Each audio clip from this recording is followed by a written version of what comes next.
Welcome to Midnight Confession, loves.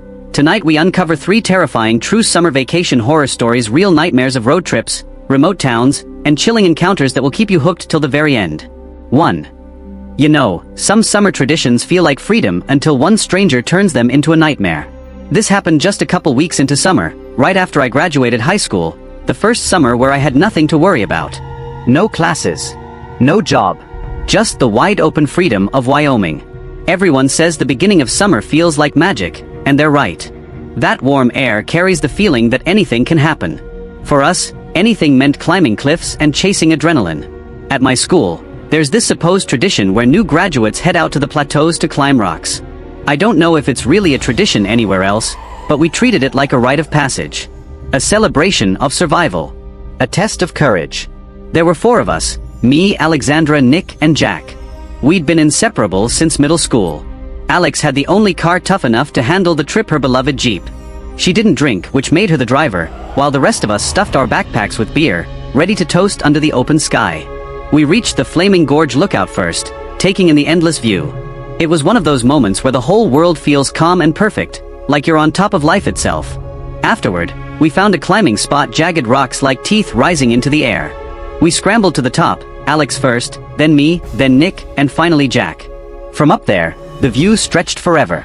We cracked open beers, laughed, and let the sun sink into our skin. That's when I saw it. A red pickup tearing down the highway below us.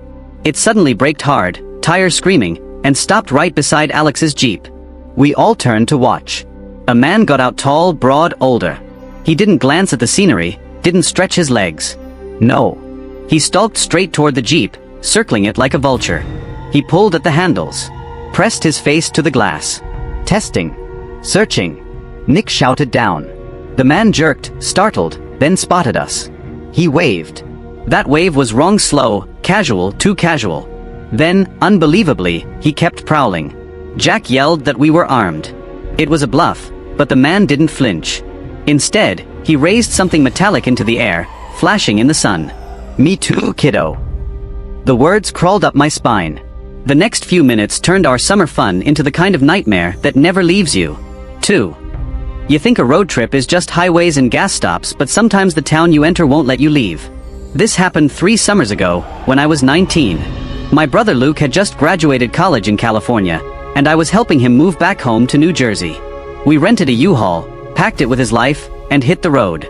For me, it wasn't just moving, it was adventure. The ultimate summer road trip.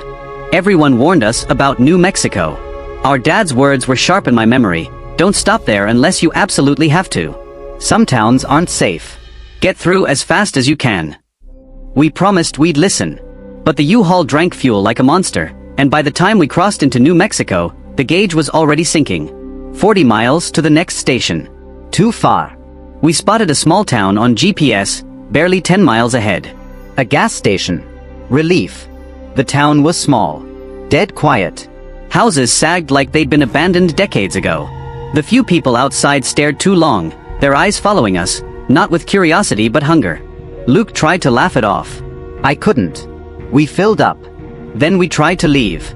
The highway was visible in the distance, a silver ribbon we could almost touch. But every road bent away. Dead ends. Wrong turns. Loops that circled us back to the center of town. It was like the streets themselves refused to let us out. GPS was useless, roads that didn't exist, signals dropping out. Minutes stretched into half an hour. My skin crawled with the certainty that we weren't lost. We were trapped. Finally, Luke stormed back into the gas station to ask directions. He came out pale. The clerk had insisted we drive 17 miles the wrong way into the desert. His smile had been too wide. His questions too personal. Where we were going. How long we'd be traveling. Luke's voice trembled. He wants us to disappear. And then, as if summoned by our fear, a dusty pickup pulled beside us. My heart stopped. The man inside leaned out, eyes sharp. His words were urgent. Don't take that road. You won't come back. He gave us another route, an unmarked gravel road barely visible from the street. We followed it, hearts pounding, and after what felt like forever, we spilled out onto the highway. Free. Luke and I barely spoke the rest of the way. But even now, I wonder, what was waiting for us down that other road? You believe travel means discovery, but one meal in Rijeka showed us how close wonder sits to horror. This one happened 5 summers ago. My girlfriend at the time, let's call her PS, had just graduated college, and we finally planned our dream trip, backpacking across Europe. She was half Croatian, and her grandparents had grown up in Rijeka. For her, this was more than travel. It was a homecoming. We were broke, scraping by on cheap rentals and cheap food, but it didn't matter. The cities were beautiful. The trip felt like freedom. Until Rijeka. Unlike Zagreb or Dubrovnik, Rijeka wasn't touristy. No crowds of travelers. Just locals who seemed to watch us with too much interest. On our second day, PS heard about a tiny restaurant off the beaten path, cheap, authentic seafood. We walked through quiet streets until we found it. The food was incredible. Wine flowed. We thought we'd struck gold. Then 5 men walked in. Hard, weathered faces. Voices like growls. They sat 2 tables away. I barely noticed until PS's hand gripped mine under the table. Her face had gone pale. We need to leave. Now. She spoke Croatian. She'd understood. I threw down cash and followed her out, demanding to know what she'd heard. Her voice shook. They weren't joking, she said. They were planning. Planning what they were going to do to us. To her.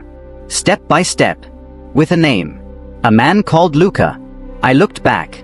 All 5 were outside staring. Following. We ran. Down empty blocks. Their footsteps behind us.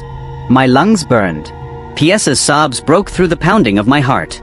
When we finally burst into the crowded city center, they stopped. Just watching. Smiling. Later, an older man in a cafe overheard us. His face hardened when we described the restaurant. He said it was a criminal hangout. That we were lucky. Too lucky. That night, we locked ourselves inside our rental and didn't leave until our flight. To this day, I know this. If PS hadn't understood their words, if she'd hesitated even a moment, we wouldn't have come home. You expect seaside camps to echo with laughter, but some nights, the ocean whispers back with shadows.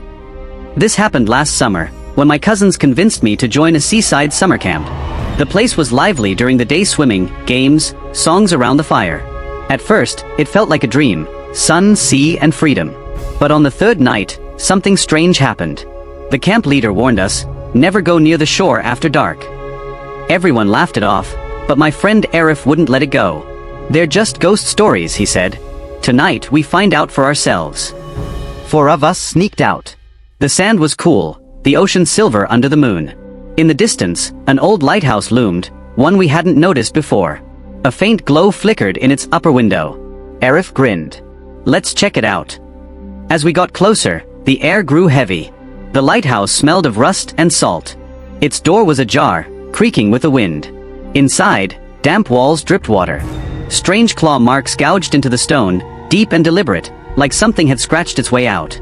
Then we heard its scraping sounds above us. Something moving, dragging. We pointed a flashlight up the stairs. A figure shifted in the shadows. Too tall. Bent. Its hair hung in matted clumps, and its eyes glowed an unnatural green. It wasn't human. The thing began descending, each step slow, deliberate. The wood groaned under its weight. We bolted for the door. But when we pulled locked, from the inside, the creature's steps quickened. The sound echoed, filling the lighthouse. My chest was tight, lungs burning with terror. Arif smashed a small window with a rock, and we clambered out, cutting our hands on the glass. We hit the sand hard and ran until our legs gave out. The next morning, we told the camp staff. Most of them stayed silent. But an old caretaker muttered under his breath. Those are the ones the sea couldn't keep. I've never gone near the ocean at night again. These 3 terrifying true summer vacation stories prove one thing. No matter where you are, danger is always closer than you think. A quiet road trip, a simple climb, or even a meal in a foreign town can turn into a living nightmare. And sometimes, the scariest part isn't what happens, but what could have happened if things went just a little differently. If these stories kept you on the edge of your seat, make sure to subscribe, because the next horror story might be even darker, and it might sound a little too familiar. After all, the next tale could be yours.